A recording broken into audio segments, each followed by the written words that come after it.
were some of the ground rules for those reporters when you first brought them on? What did you tell them?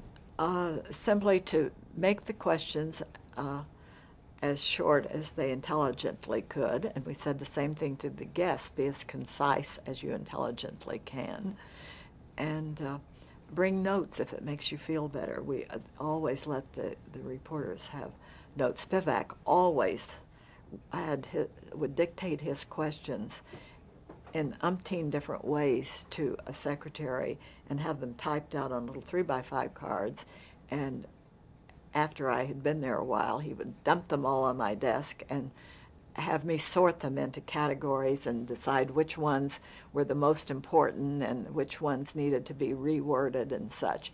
And he would end up going to the studio with maybe 25 or 30 each week, and he never read from them, but it was just the process of wording them in his head. He felt that the way you worded a question was very, very important, and I think he felt that more than a lot of the other, most of the others I don't think have been quite as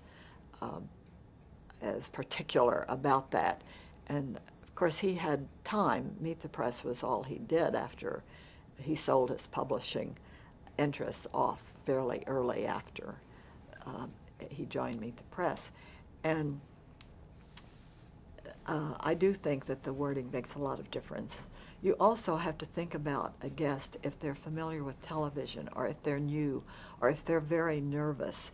If you have someone that you know is personally extremely nervous about going on the show, you probably don't want to throw the really most difficult question at them the very first thing, because you'll upset them. You may upset them to the point that you get nothing else worthwhile out of them. They just are too keyed up. But all of that counts. With other guests, you want to start right off. Basically, you want to start off with the most newsy aspect of the interview, whatever it is, if you know it.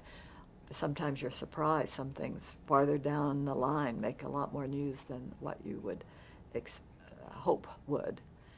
And so it's a complicated art, but it requires some thinking if you really want to do a good job, and I think that the moderators have realized that.